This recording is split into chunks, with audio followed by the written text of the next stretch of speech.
A lot of performers fail because they say yes to stuff they shouldn't be saying yes to. If you keep doing things you don't want to do, it leads to you doing more of the thing you don't want to do.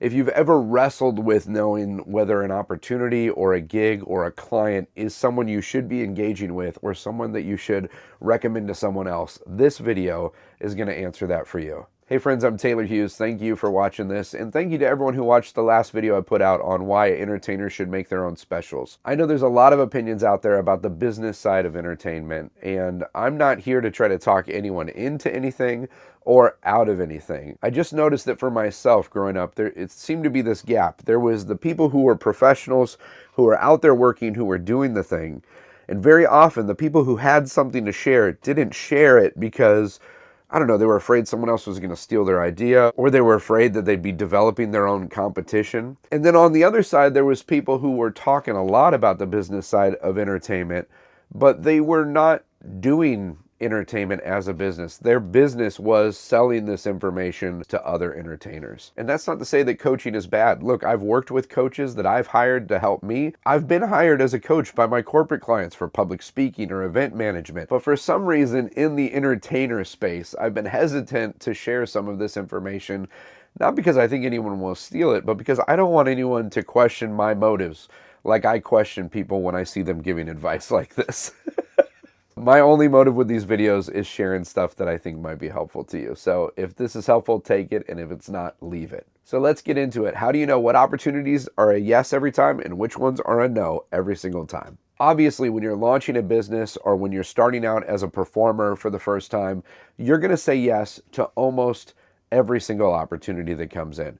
Because number one, you need experience, you need money, and you just need to get yourself out there. As you're building awareness of yourself and your brand and what you do, you're going to say yes to almost every single opportunity that comes in. And then once you've developed that brand, once you've developed this product that you can offer that you feel confident in, you need to say no to almost every single opportunity.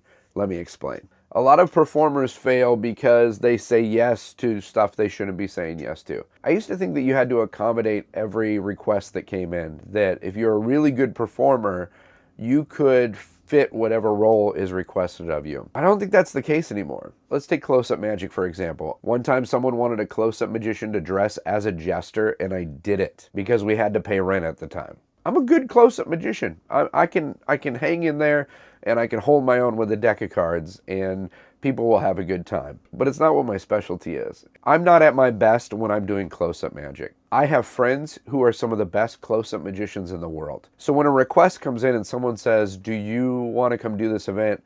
And it's close-up magic, I say no every single time. And you might be thinking, well, Taylor, why would you do that? What if it's a lot of money and it's something you can do? My buddy Bob told me years ago, just because you can do something doesn't mean you have to do it. Just because you can adequately fulfill a role doesn't mean that you should take that gig. So to this day, I still do close-up magic, but you can't hire me to do it. If we're friends and we're hanging out, I might do it. If I'm doing a stage show, I might do some close-up magic on a camera in a stage show. I just don't do close-up magic because that's not what I want to do. If you keep doing things you don't want to do, it leads to you doing more of the thing you don't want to do. If you keep getting asked to do something that you don't want to do, it's probably because that's what people have seen you do the most of. So the more you can say no to stuff you don't want to do, the better off you're going to be. Years ago, I noticed I was saying yes to too many things. In fact, every request that would come in, if I could make it happen, I would do it.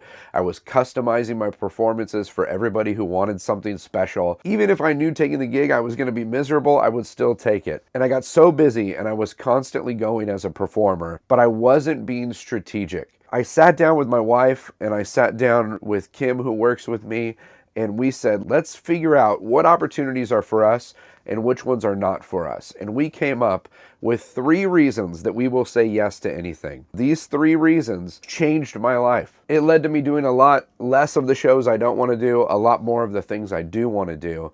And at the end of the day, I'm just happier because of it. So let's talk about the 3 things. I will either say yes because of the money, I will say yes because it brings me immense joy, or I will say yes because it builds something that I want to build. But if it doesn't do at least one of those 3 things, I say no immediately. Let's talk about the money. If you're gonna say yes because of money, it needs to be for your full rate. What is the full rate? Well, it is the price it costs to have you come to an event or to perform. Now, granted, if you're a musician and you're going to come with an acoustic guitar, that might be a different price than if you come with a full band and sound and lighting. So I understand that. You've got to adjust that based on your business. Too many performers base their price not on what their value is or what their rate is for the night. They base their price on what the client's willing to pay. And I adamantly believe that that's not the best way. Your price should be the price. If I went to Target today and I said, hey, I'd like to buy that 50-inch TV, Target doesn't go, great, what did you have in mind to pay for it?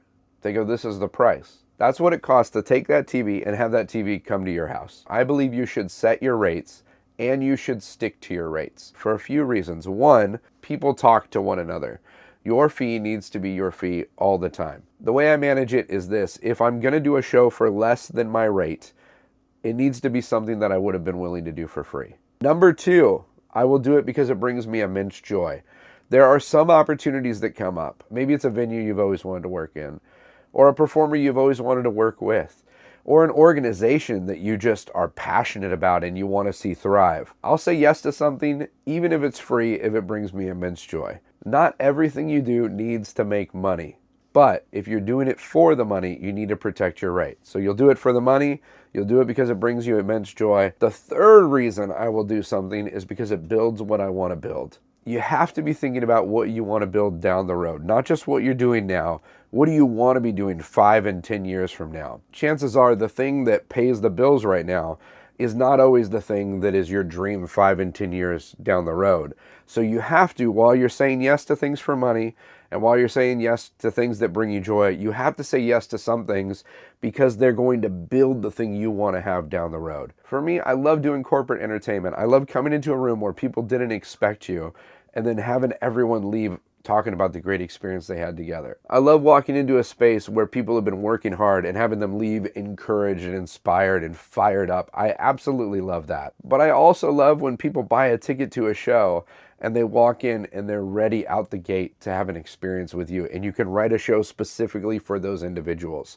So while I'm still doing corporate entertainment, I'm also working more and more on developing my own shows and producing things to find that audience who will buy a ticket when I come to town. Not every gig is going to check all these boxes. Sometimes you're going to do a gig just because of the money, and it's great money, and that's okay. Sometimes you're going to do it because it brings you joy and you don't make any money, and it's not really building anything, but it's just silly fun time. That's totally great. And sometimes you're not going to make a ton of money, and maybe it's going to be really hard work. It's not going to be a ton of fun, but it is going to build something that you know is going to last.